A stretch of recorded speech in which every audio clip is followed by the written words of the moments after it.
یہ قرآن ایک بابرکت کتاب ہے جسے ہم نے آپ صلی اللہ علیہ وسلم پر نازل کیا تاکہ لوگ اس پہ غور اور فکر کریں اور تاکہ اہل فہم اس سے نصیحت حاصل کریں۔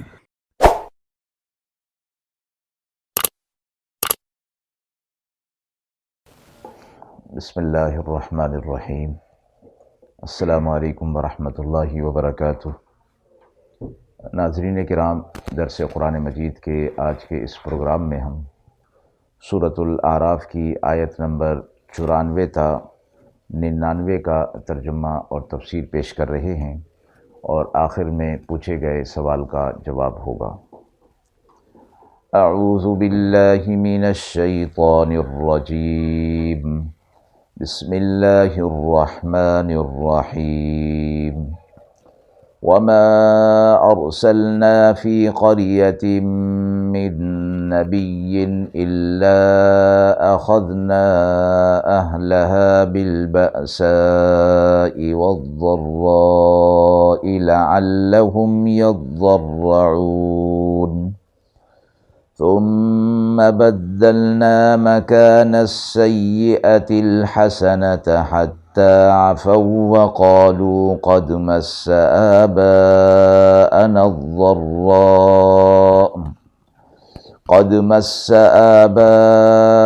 الضراء والسراء فأخذناهم بغتة وهم لا يشعرون ولو أن أهل القرى آمنوا واتقوا لفتحنا عليهم بركات من السماء والأرض ولكن كذبوا فأخذناهم بما كانوا يكسبون أفأمن أهل القرى أن يأتيهم بأسنا بياتا وهم نائمون أوأمن أهل القرى أن يأتيهم بأسنا ضحى وهم يلعبون أفأمنوا مكر الله فلا يأمن مكر الله إلا القوم الخاسرون۔ آیات مبارکہ کا ترجمہ ملاحظہ فرمائیں۔ اور نہیں بھیجا ہم نے کسی بستی میں کوئی نبی کہ نہ پکڑا ہو ہم نے وہاں کے لوگوں کو سختی اور تکلیف میں، تاکہ وہ تضرع کریں یعنی گڑ گڑائیں۔ پھر بدل دی ہم نے برائی کی جگہ بھلائی، یہاں تک کہ وہ بڑھ گئے اور کہنے لگے کہ پہنچتی رہی ہے ہمارے باپ دادوں کو بھی تکلیف اور خوشی۔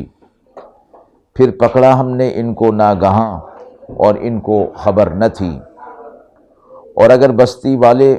ایمان لاتے اور پرہیزگاری کرتے تو ہم کھول دیتے ان پر نعمتیں آسمان اور زمین کی، لیکن جھٹلایا انہوں نے، پس پکڑا ہم نے ان کو ان کے اعمال کے بدلے میں۔ اب کیا بے خوف ہیں بستیوں والے اس سے کہ آ پہنچے ان پر آفت ہماری راتوں رات جب وہ سوتے ہوں، یا بے خوف ہو گئے بستی والے اس بات سے کہ آ پہنچے ان پر عذاب ہمارا دن چڑھے جب وہ کھیل میں مشغول ہوں۔ کیا بے خوف ہو گئے اللہ کی تدبیر سے؟ سو بے خوف نہیں ہوتے اللہ کی تدبیر سے مگر یہ کہ جو لوگ خسارہ میں پڑنے والے ہوتے ہیں۔ پچھلی آیات میں انبیاء علیہ الصلوۃ والسلام اور ان کی قوموں کے حالات کا تذکرہ ہوا اور ان کے عبرتناک حالات بیان کیے گئے تاکہ مخاطبین اور آئندہ آنے والے لوگ اس سے سبق نصیحت حاصل کریں۔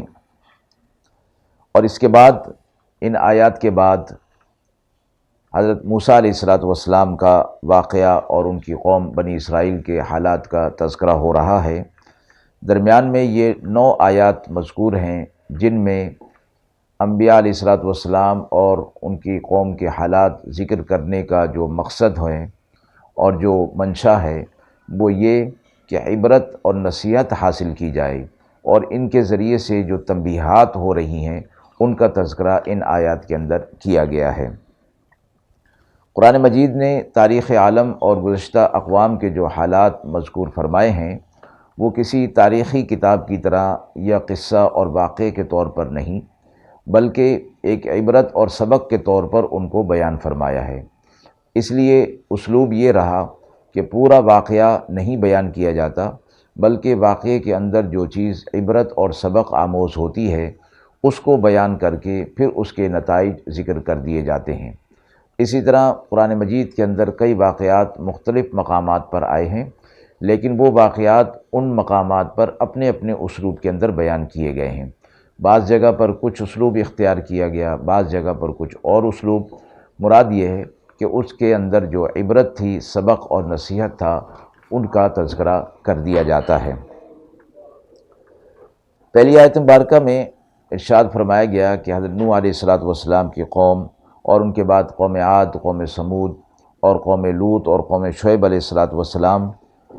کی طرف اللہ رب العزت نے انبیاء علیہ الصلوۃ والسلام کو بھیجا، لیکن قوم نے ان کی باتوں کو رد کر دیا اور ان کی نصیحت پر کان نہیں دھرے، تو اللہ رب العزت نے ان کے ساتھ دو معاملات کیے۔ اول یہ کیا کہ ان کے اوپر دنیا کے مصائب اور پریشانیاں ڈال دیں تاکہ وہ لوگ اللہ کی طرف رجوع کرنے والے ہو جائیں، اور یہ انسان کی فطرت ہے کہ وہ اللہ کی طرف رجوع عموماً اس طرف کرتا ہے جب اس پر پریشانی اور مصائب آتے ہیں، اور وہ سمجھ جاتا ہے کہ یہ مصائب اور پریشانیاں اللہ کی طرف سے ہیں اور اللہ کی طرف سے ہی یہ دور ہو سکتی ہیں، اس لیے عمومی طور پر لوگ مصیبت اور پریشانی میں اللہ کی طرف رجوع کرتے ہیں۔ دوسری صورت اللہ رب العزت نے ان کے ساتھ یہ فرمائی کہ دنیا کی نعمتیں اور آسائشیں ان پر کھول دیں تاکہ وہ اللہ کی نعمتوں کا شکر ادا کرتے ہوئے اللہ کی اطاعت اور فرما برداری پر آ جائیں۔ تو آیت میں فرمایا گیا کہ یہ دونوں طریقے اور دونوں طریقوں سے جب امتحان ہو گیا اور انہوں نے ان دونوں طریقوں سے اپنی اصلاح نہیں کی اور حضرات انبیاء علیہ الصلوۃ والسلام کے پیغام کو قبول نہیں کیا، تو پھر اللہ کی طرف سے حجت پوری ہو گئی، پھر اللہ نے ان پر عذاب نازل کیا، اور وہ دفعتاً عذاب ان پر آیا ناگہانی صورت میں، اور ان کو عذاب کے اندر پکڑ لیا گیا۔ تو فرمایا گیا کہ اللہ رب العزت جب انبیاء علیہ الصلوۃ والسلام کو بھیجتے ہیں، اول تو انبیاء علیہ الصلوۃ والسلام اللہ کے برگزیدہ بندے ہوتے ہیں اور اپنے ساتھ حق کا پیغام اور معجزات لے کر آتے ہیں جو کہ ان کی تصدیق کے لیے ہوا کرتے ہیں۔ تو حضرات انبیاء علیہ الصلوۃ والسلام کے پیغام کو جب نہیں مانا جاتا اور حجت پوری ہو جاتی ہے تو پھر اللہ کی طرف سے عذاب کا فیصلہ کیا جاتا ہے۔ تو دو امتحان ان کے لیے گئے، ایک آزمائش اور امتحان یعنی پریشانی اور مصیبت ڈال کر، اور دوسرا فرمایا راحت اور دولت اور آسائش دے کر، لیکن نہیں انہوں نے اپنی اصلاح کی، تو فرمایا اخذناہم بغتۃ وہم لا یشعرون، ہم نے ان کو اچانک پکڑ لیا، دونوں آزمائشوں میں ناکام رہنے کے بعد اچانک پکڑ لیا اور انہیں اس کا شعور ہی نہیں ہوا۔ اگلی آیت میں ایک نصیحت اور سبق یہ فرما دی گئی کہ اگر یہ بستی والے لوگ جن کے پاس اللہ کے پیغمبر آئے تھے، حق کا پیغام پہنچایا گیا تھا، اگر یہ لوگ ایمان لے آتے اور تقوی اختیار کرتے تو ہم ان کے لیے آسمان اور زمین سے برکات کے دروازے کھول دیتے۔ مراد یہ ہے کہ وہ چیزیں جو ان کی زندگی میں آسائش اور آسانی لے آتی، وہ چاہے آسمان سے ہوں، یعنی آسمان سے بارشوں کا برسنا اور بر وقت برسنا اور موقع کے مطابق برسنا اور اس کیفیت اور مقدار میں برسنا کہ جو ان کے لیے فائدہ مند ہو،